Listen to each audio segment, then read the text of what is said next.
बेनाम वो निशा हो गए मिल्लत के वो गद्दार, तो आज भी जिंदा है मेरे साहिब किरदार।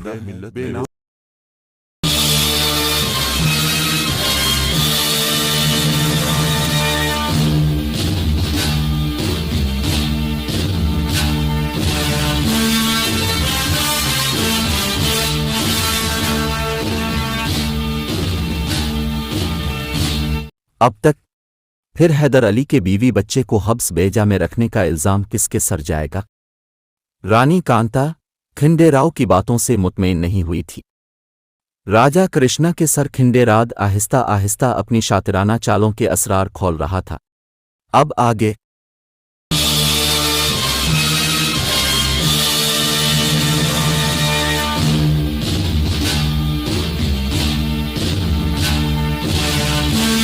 और अगर राजा ने इनकार कर दिया, रानी कांता के दिलकश चेहरे पर खौफ व हरास के गहरे साए लरज रहे थे। तुम नहीं जानते पर उन कि हैदर अली कैसा जल्लाद आदमी है। मुझे उसकी वापसी का सुनकर बहुत डर लग रहा है। मैंने बहुत प्रार्थना की थी कि वो किसी जंग में मारा जाए, मगर देवताओं ने मेरी एक भी नहीं सुनी। रानी का नत्ता अपने ना आसूदा जज्बों की गुलाम थी, इसलिए खिंडेराव को परान महबूब कहकर पुकारती थी और इस शख्स को जल्लाद समझती थी जिसने इसे मां का दर्जा दिया था। खिंडेराव जैसे बाजीगर इंसान ने रानी का नत्ता की इसी कमजोरी से फायदा उठाया था। अब सारी डोरियां इसके हाथ में थीं और वो एक जवान बेवा को कठपातली की तरह नचा रहा था। राजा के इनकार से क्या होगा? वो लाख इनकार करे मगर हैदर अली उसकी कोई बात तस्लीम नहीं करेगा, इसलिए कि वो रियासत का हाकिम है और उसके हुक्म के बगैर इतने बड़े काम की तकमील मुमकिन नहीं। खिंडेराव की दलील सुनकर रानी कांता ने एक जानदार कहकहा लगाया। अब इसके सर से सारा बोझ आतर गया था। 2 महीने हैदर अली और राजा कृष्णा के दरमियान नफरत का बीज बो दिया है। खिंडेराव खूबसूरत रानी की कुर्बत और नशे की शिद्दत के असर से बैठा झूम रहा था। वेस अब एक ही काम बाकी रह गया है कि किसी तरह हैदर अली और इंदराज में ठन जाए, फिर मैसूर का तख्त तुम्हारे कदमों के नीचे होगा। अगरचा रानी का नहा ने शराब नहीं पी थी, लेकिन इसकी आंखें किसी बादाकश के मानिंद खुमार आलूद नजर आ रही थीं और वो दोबारा मैसूर की हुक्मरानी के ख्वाब देख रही थी। खिंडेराव के मंसूबे के मुताबिक दूसरे दिन ही मजीदा बेगम, फातिमा बेगम और टीपू सुल्तान को पुराने मकान में मुंतकिल कर दिया गया, जो एक आला फौजी अफसर के शान था। फिर चंद रोज बाद वजीर आजम नंदुर्राज और हैदर अली भी सरंगापटम पहुंच गए। राजा कृष्णा ने सियासत व मसलहत से काम लेते हुए किले से बाहर निकलकर हैदर अली और नंदराज का इस्तकबाल किया।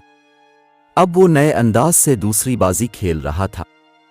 अय्यार खिंडेराव हजारों इंसानों की मौजूदगी में हैदर अली के कदमों में झुक गया और चीख चीख कर कहने लगा, मेरा मालिक वापस आ गया और उसके साथ ही मैसूर की किस्मत भी लिखी गई।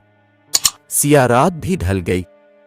अब हर तरफ सूरज की तेज रोशनी होगी और देखने वालों की आंखें खीरा होकर रह जाएंगी। खिंडेराव के इस रियाकाराना मुजाहिरे पर राजा कृष्णा को तो कोई हैरत न हुई कि वो इसका आदमी था, मगर नंदराज के लिए खिंडेराव का यह खुशामदाना तर्ज अमल बड़ा हैरान कुन था। वजीर आजम मैसूर ने बहुत गौर से इस दराज कामत मरहटे की तरफ देखा और किसी गहरी सोच में डूब गया। हैदर अली इन तमाम बातों से बेनियाज नजर आ रहा था और जल्द अज जल्द अपने घर पहुंच जाना चाहता था। उसने इस्तकबालिया जश्न के सिलसिले में रस्मी तौर पर राजा कृष्णा का शुक्रिया अदा किया और बहुत तेज रफ्तारी से महल में दाखिल हो गया। अहल खाना को पुराने मकान में देखकर हैदर अली को सख्त ताज्जुब हुआ था, मगर इसने वक्ती तौर पर अपने जहन से तमाम ख्यालात को झटक दिया और वालिदा मजीदा बेगम के सामने किसी खिदमतगार की तरह सर झुकाकर खड़ा हो गया। हैदर अली अपनी वालिदा का इस कदर एहतराम करता था कि लोग उसकी मिसाल पेश किया करते थे। मजीदा बेगम ने ज़ारो क़तार रोते हुए बेटे की पेशानी को बोसा दिया और टीपू की तरफ इशारा किया, जो बड़ी हैरत से हैदर अली की तरफ देख रहा था। सिपाही, तुम कैसे हो? हैदर अली अपने 4 साला बेटे टीपू से मुखातिब हुआ तो शिद्दत जज्बा से इसकी आवाज लरज रही थी। अब कौन है? टीपू का लहजा बहुत शीरीं था, मगर आंखों से हैरत और अजनबियत का तासुर नुमाया था। सिपाही, मैं तुम्हारा बाबा हूं। हैदर अली ने झक कर टीपू को आगोश में ले लिया। वो शुरू ही से अपने बेटे को सिपाही कहकर मुखातिब करता था। मेरे बाबा तो दुश्मनों से जंग करने बहुत दूर गए हुए हैं। टीपू ने रुक रुक कर किया। इसकी आंखें मुस्तकिल हैदर अली के चेहरे पर मरकूज थीं। हैदर अली ने फातिमा बेगम की तरफ देखा, जिसकी आंखों से अभी तक आंसू बह रहे थे। साहिब, आप इस वक्त घर से निकले जब टीपू 1 साल का था। रिक्कत के सबब फातिमा बेगम को बात करने में बहुत ज्यादा दुश्वारी पेश आ रही थी।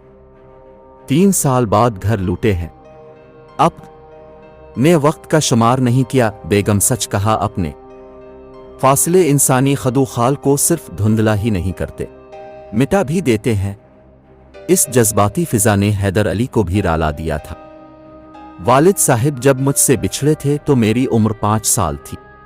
मुझे उनके चेहरे के नक्शो निगार आज भी याद है। मगर वो घर से निकले तो लूट कर नहीं आए। ये भी मुमकिन था कि टीपू जिंदगी भर अपने बाबा को याद करता रहता और मजबूर बाबा वक्त के गुबार में हमेशा के लिए गाम हो जाता। मगर अल्लाह ने तुम लोगों की दुआएं सुन ले। मैं जानता हूं कि कीमी किसे कहते हैं। खुदा मेरे दुश्मनों को भी ये दिन ना दिखाए। फिर जब आहिस्ता आहिस्ता जज्बात का चढ़ा हुआ सैलाब उतर गया तो हैदर अली ने अपनी वालिदा मजीदा बेगम से उनकी दरबदरी के बारे में पूछा। जवाबा मजीदा बेगम इससे ज्यादा कुछ ना बता सकेंगी। वो निकाब पोश सिपाही थे जो हर वक्त उनकी निगरानी करते रहते थे। हैदर अली समझ गया कि इसके खिलाफ मुनज़्ज़म साजिश की गई है और असल मुजरिम दबीज पर्दों के पीछे हरकत कर रहे हैं। अब लोग किसी करीबी शख्स से भी इस वाक़ये का जिक्र न करें। हैदर अली ने अपने अहले खाना को हिदायत की। मुझे किसी नए तूफान के आसार नजर आ रहे हैं। हैदर अली के सरंगापटम पहुंचने के दूसरे दिन ही राजा कृष्णा ने एक बहुत बड़ी सरकारी तकरीब का एहतमाम किया। जब सारे दरबारी और मुअज़्ज़िज़ीन शहर जमा हो गए तो राजा मैसूर ने हैदर अली की खिदमात को खराज तहसीन पेश करते हुए कहा, मुझे फ़ख्र है कि मेरी रियासत में इस जैसा जाबाज मौजूद है। अगर वो ना होता तो सरंगापटम भी ना होता। यहाँ तक कि मेरे ख़ानदान का भी नामो निशान मिट जाता। ये हैदर अली के ताकतवर बाजुओं ही का कमाल है कि वो डूबती हुई नया का खीवन हार बना और इसे खींच कर किनारे तक ले गया। मैं हैदर अली की बहादुरी को प्रणाम करता और इसे हार्दिक श्रद्धा वली अकीदत के जज्बात पेश करता हूँ। राजा कृष्णा के दाएं हाथ पर वजीर आजम इंदराज की नशिस्त थी और बाएं हाथ पर हैदर अली बेटा था। मुख्तसर से वक्फा सुकूत के बाद राजा कृष्णा ने हैदर अली को फतेह हैदर बहादुर का खिताब देते हुए इसे मैसूर का सिपा सालार मुकर्रर कर दिया। आज से हैदर अली ही मरहटों से गुफ्तगू करने का मजाज होगा। हैदर अली के सालार अफवाज मुकर्रर होने पर नंदराज ने बेहद खुशी का इजहार किया था कि इस तरह इसका एक मोतमिद ज्यादा ताकतवर हो गया था। मगर जब राजा कृष्णा ने मरहटों के हवाले से मुज़ाकरात के तमाम इख्तियारात हैदर अली को सौंप दिए तो उसके चेहरे का रंग बदल गया। हैदर अली ने अपनी नशिस्त पर खड़े होकर राजा कृष्णा को सलामी पेश की और बेहतरीन अल्फाज में उसकी नवाजिशात का शुक्रिया अदा किया। जवाबा वाली मैसूर भी खड़ा हो गया और उसने अपने हाथों से सोने का एक मुरस्सा हार हैदर अली को पहनाया जिसमें कीमती हीरे जगमगा रहे थे।